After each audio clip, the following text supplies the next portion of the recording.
This might arguably be the most popular what if scenario out there, or at least among the top ones.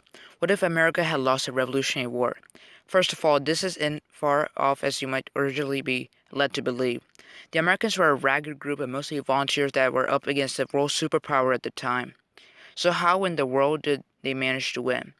Mainly, it was due to allies such as France that bolstered the American fight with weapons and troops. France wanted to get back at Britain over its loss in the French and Indian War, and helping its 13 colonies in North America break free seemed like a good proposition. So we can just simply remove French aid in this timeline, and most likely the Americans would have lost.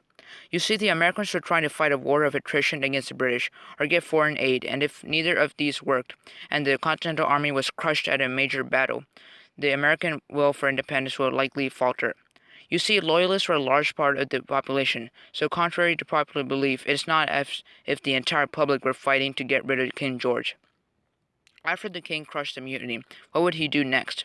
There would still be occasional spouts of rebellion, so he would have to permanently station troops in the colonies, further draining British tax revenue, and actually increasing the amount of taxes the Americans had to pay. Kind of ironic, considering that this is what they were fighting against. There will be constant skirmishes and such until the morale of the people is worn down, and America settles down as a restless colony that must be kept under careful British watch. And of course, let's get to the killing and gore, of course. The British were not known for being kind. In New York, they crammed colonial prisoners into rotting ships, while in South Carolina, they slaughtered surrendering men. George would likely be especially furious at the rebellion, and considering the fact that he sometimes became insane and mad, he would retaliate with vengeance. There's little question that the high-ranking officials of the American colonial government, such as Thomas Jefferson and Ben Franklin, would be rounded up and executed as traitors. George Washington will be forgotten as a criminal that died by hanging in the late 1700s.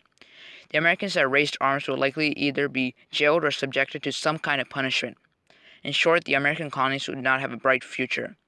After being purged with extra British soldiers in the colonies to enforce the laws, Americans would be severely restricted in settling west of the Appalachians as well. The Proclamation of 1763 will be strictly enforced, meaning the Americans don't have a chance to spread west. Back in Europe, Louis of France would be struggling to keep control of his nation. But since he didn't squander money helping the Americans, it's likely that the instability would be soothed, at least a little.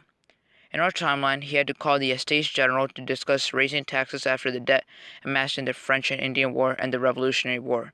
So without as high a debt, the assembly is never called. The National Assembly and French Revolution never happens, so Louis keeps his head and remains in power. Thus Napoleon never rises as well. Tradition of monarchy is much more powerful in this timeline, never being dependent at all in France.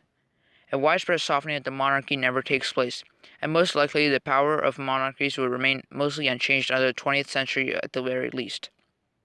Okay, now back to the colonies. Here we are in the early 1800s.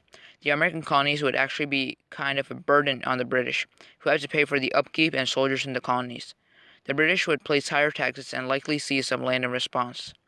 In 1833, the British would free all of the slaves in the colonies, so the Civil War never happens. Will the Americans spread west of the Appalachians? Eventually, although at a much slower pace. This means that the Midwest and beyond is mainly Native American based, not Anglo-Saxon centric. Some of you might be shouting, they'll win their independence eventually, right? When the Latin American nation will rise up as well. But you would be wrong. You see, the Latin American nations took advantage of the weaknesses and chaos caused by the Napoleonic Wars, and since they never happened, these nations will still be in a Spanish Empire. Basically, in the modern world, it is most likely that the empires and monarchs dominate the political scene. In North America, without the U.S., there are the 13 colonies on the coast and the Ohio River Valley, next to independent native nations and the Spanish Empire reaching up from the north-south. Thanks for watching, everyone, and make sure to like or subscribe for more what-if scenarios.